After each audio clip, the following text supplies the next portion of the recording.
Who is our Star of the Future awardee tonight of the San Diego Padres, not the San Diego Padres organization. A little background about him before we bring him up for a moment. He attended Monmouth University, and he left as the career leader in wins and strikeouts, and he was drafted, as Jeff mentioned, in the 42nd round in 2008 and received $1,000 from his cheapskate scout, Jim Bretz. Take a bow, will you, please, for the $1,000? Go ahead, stand up, come on. $1,000. Gee whiz. Thanks, Jim. Nice going. But you see, that's the glory of baseball. It's the odds in the 62nd round. It's Andy Pettit in the 44th round, I believe. It's Donnie Mattingly in the 23rd or 24th round or whatever. It's all the guys that are free agents that don't even get an opportunity to be drafted, who somehow make it to the major leagues. That's why we are the best game.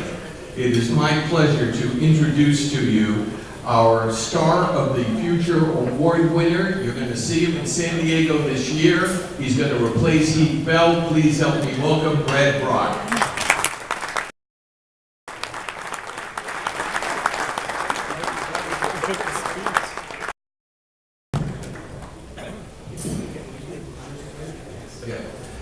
Brad is a New Jersey native Yankee or Mets guy growing up, and who was your guy? Mets, and my favorite player was probably Ron Ventura. Good. Who's now going to manage, of course, in the Chicago. A great guy. Why do you like Ron? I played third base in high school and middle school and stuff, so he's a great guy, and he was an awesome player for the Mets. So. And in your spare time, do you watch Jersey Shore? Because to me, it seems like that's like a documentary on baboons. No, I don't watch it too much, but everybody was asking me if I've been on it or if I know anybody who's been on it or something like that. So. Now, what did you do with the $1,000 that you got from this cheap bastard? Well, I mean, after taxes, we got $660. I had to pay back $660 or something. Jim, do you feel shame? I would if I were you. If I had a conscience, I would feel badly. 42nd round draft choice. Listen to this. 3 years, 3 all-star teams. In 2009, 33 saves, 1.27 ERA. 2010, 41 saves, a California League record. 2011 starts in AA in San Antonio. They had a fantastic team this year, San Antonio. 23 out of 25 saves versus conversions. 23 out of 25 save opportunities. Gets bumped to AAA to Tucson, goes 11 for 12. You started at Monmouth. You were a starting pitcher at Monmouth. Talk about the conversion to relief. How did that happen? Pretty much. They told me when I got drafted that I threw too many innings that year, so they were going to start me in the bullpen. I pitched like the 5th, 6th inning, middle relief, not really having a role. And then I guess thankfully our closer setup guys didn't do too well, so I slowly went back to setup. Once again, the closer didn't do too well.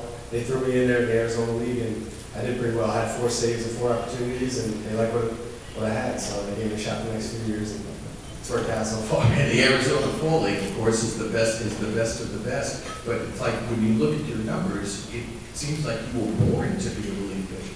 I know, and actually in college I was terrible. I mean, my freshman year I had a few relief appearances, and our coach found out pretty quick that that wasn't going to be my role. So somehow I ended up starting there, and it worked out when I was in relief with the Padres so far. Talk about where you were that magic moment when you got the phone call or the manager told you that you were coming to the major leagues this season. Yeah, it was actually a little different situation. I was down in the bullpen. I was going to be the closer that night, and our manager called in like the 5th inning and said, hey, we're not going to use it tonight because the big league team, the starter only went 1 2/3 innings, so they might need to bring somebody up. And of course, then my heart's pounding and getting sweaty palms, and then I tried to calm myself down because I knew it might not happen tonight. So I actually got back to the clubhouse, The manager was like, we still haven't heard anything, so go back to the hotel and we'll call you. So it wasn't like everybody thinks the manager calls you in, but the phone call in my hotel room was pretty awesome. So. And you were going? Yeah, that was. Oh, you were in Tucson? We were in Tacoma at the time, Tacoma, Washington, yeah. So he called me up and said I had a 6 a.m. flight for a noon game in LA the next day. How about that?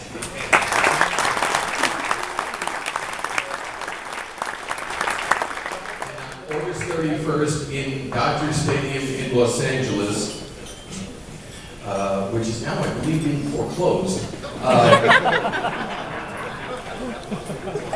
You get out on the mound and you strike out the side. Yeah, the first batter I faced was Tony Gwynn Jr., and he lined out second base, and then I went back in the dugout, came back out the next inning, and was able to strike out Matt Kemp, Brach, and Casey Blake, so I remember that.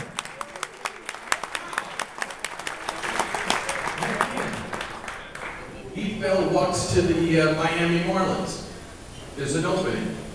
I know, I mean, Houston Street's going to be closed right now, but hopefully by the end of the year I'll get a shot and just go from there. So. Maybe he gets hurt. Yeah, I mean, I don't say that. I can say it. That's why they come, because I say crap like that. It is just a tremendous story that a 42nd round draft choice gets to the major league. Yeah, it was, if it wasn't for Jim Gretz, I wouldn't be standing here today. He came and saw me pitch in Central Connecticut State up in Bristol, Connecticut, and not many people have heard of that college. And he stayed there for the whole game. I remember my dad talking about him, talking to him for 9 innings long, and he was pretty much one of the only guys that reached out to me and said they wanted to give me a shot. So, I mean, just took it, just wanted an opportunity, got it, and made the most of it so far.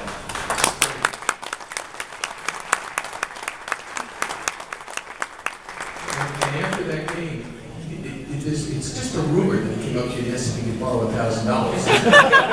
Not that day, maybe 2 months later. One of the wonderful stories in baseball, please welcome Brach.